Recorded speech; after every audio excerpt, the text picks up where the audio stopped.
பொழுதுபோக்கு கிரிக்கெட் பார்க்குறவனுக்கு இந்த மேட்ச்சு சுத்தமாக பிடிக்காது. பொழுதுனிக்கு கிரிக்கெட் பார்க்குறான் பாரு, அவனுக்குலாம் இந்த மேட்ச்சு ரொம்ப பிடிக்கும். நெத்தியில் என்னடா பட்டை அப்படின்னு கேட்குறீங்களா?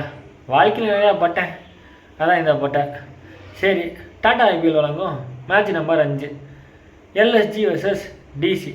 டாஸ் போட ஹீரோ ரிசர்வ் பண்ணிட்டும் வில்லன் அஸ்கர் பட்டேல் உள்ளே வந்தாங்க. டாஸை வின் பண்ணி வழக்கம் போல தான் வில்லன் நாங்கள் பவுலிங் போகிறேன்னு சொன்னான். எதுக்கு இந்த ரிசர்வ் பண்ணுக்கு தேவையில்லாத வேலை, நான் ஹீரோயிசத்தை காட்டுறேன்னு சொல்லி ஓப்பனிங் வந்தேன். போன சீசன்லாம் மிச்சில் மாதம் ஆடமாக தான் ஓப்பனிங் வாங்கினாங்க. இந்த மேட்ச் என்னமோ ஹீரோ ரிசர்வ் பண்ணிட்டு ஓப்பனிங் வாங்கினார். வந்தார், அவர் நல்ல நேரமோ கெட்ட நேரமோ தெரில, ரன் அவுட் ஆகிட்டு விட்டார். அந்த ரன் அவுட்டு வாழ்க்கையில் எவனுமே ஆகக்கூடாது, அப்படிப்பட்ட ரன் அவுட்டு. அதுக்கப்புறம் என்ன, அடுத்து ஒன்றொன்று மார்க்ரம் வந்தார் சென்றார். அப்புறம் நிக்கோலஸ் புரானுக்கு லுங்கி இங்கிடி போட்ட பால் அப்படி ஒன்றுமே புரியல. அந்த வேலுக்கு போல்ட் ஆகிட்டு போயிட்டான். ஒரு சைடு இந்த மிச்சில் மாஸ் மட்டும் அடிச்சுக்கிட்டே இருந்தான். 30 ரன்கள் அடித்ததுக்கப்புறம் போதும்டா சாமி, நானும் போயிட்டு கொஞ்சம் நேரம் உட்காறேன் அப்படின்னு சொல்லிட்டு அவனும் போய் உட்காந்துட்டான். அப்புறம் அப்துல் சமத்துங்கிறவன் மூச்சை போட்டு கொஞ்சம் கொஞ்சமாக அடித்து ஒரு 142 கொண்டு வந்தான். நம்ம வீடியோவை தள்ளுற மாதிரி நான் இந்த நாயை தள்ளி விட்டு வீடியோ எடுக்க வந்துட்டேன்.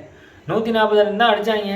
அதுக்கப்புறம் என்ன பவுலிங் இவங்க எப்படி போட்டாங்கன்னு பார்த்தோம்னா, நம்ம தமிழ்நாட்டின் தங்கப்புள்ள தங்கராசன் நடராஜன் 3 விக்கெட்டு, லுங்கிங்கிட்டிய 3 விக்கெட்டு, அப்புறம் சைனாமன் குல்தீப் யாதவ் 2 விக்கெட்டு, அப்புறம் முகேஷ் குமார் அந்த அடித்த ரன் அவுட் நல்லா இருந்துச்சு. 143. சரி கழுத, ஒரு 10 ஓவரில் மேட்சை முடிச்சு விடுவாங்க, நாளைக்கு நிம்மதியாக தூங்கிட்டு காலையில் சீக்கிரம் எழுந்திருக்கான்னு பார்த்தா இந்த கிளாஸ் ரோல்ஸ் ராயல்ஸ் ஆகலன்னு ஒருத்தன் வந்தான். ஃபஸ்ட்டு பாலே பேட்டை விட்டான், சாமி போட்ட ஃபஸ்ட்டு பாலே தேர்ட் மேன்லாம் கேட்ச்சு. அதுக்கப்புறம் ஆஸ்திரேலியாவே அலறி விட்டால் 10 நிசாங்கான ஒருத்தனை சொன்னாங்க. அவன் இறக்கியிருக்கோம் வெயிட்டு கைன்னாங்க. உண்மையாகவே வெயிட்டு கை தான், ஏன்னா 4 பாலுக்கு 1 ரன் அடிக்கிறேன், என்னத்தை சொல்ல. அவனும் செஞ்சுட்டான், வந்தான் சென்றான். அப்புறம் அக்ஷர் பட்டேல் வந்தார். இல்லை, ஹீரோ மட்டும் தான் அவுட் ஆவாரா, நானும் அவுட் ஆவேன், அவர் ரன் அவுட் ஆவார், நான் போல்ட் அவுட் ஆவேன்ட்டு அவரும் போயிட்டான்ட்டு வந்தேன்னு சென்டன்னு போயிட்டார். ஐபிஎல்லில் இம்பேக்ட் பிளேயர்னு ஒன்று இருக்குது. அதோட இம்பார்ட்டன் என்னன்னு இன்றைக்கி தான் தெரிஞ்சு. சமீர் ரிஷின்னு இம்பேக்ட் பிளேயரை உள்ளே ஆக்கி விட்டாங்க. யாரா நீங்கள் சைக்கோவாக இருப்பாங்க உங்களுக்கு, பெரிய பேட்ஸ்மேன் அசித் சர்மா இருக்காமல் சமீர் ரிஷி இறக்காங்கன்னு நினச்சேன். டேய், நீங்கள் தானே சைக்கோ, நாங்கள் சைக்கிள்னு ஹேமந்த் மதானி நெத்தியில் அடித்த மாதிரி இருந்துச்சு.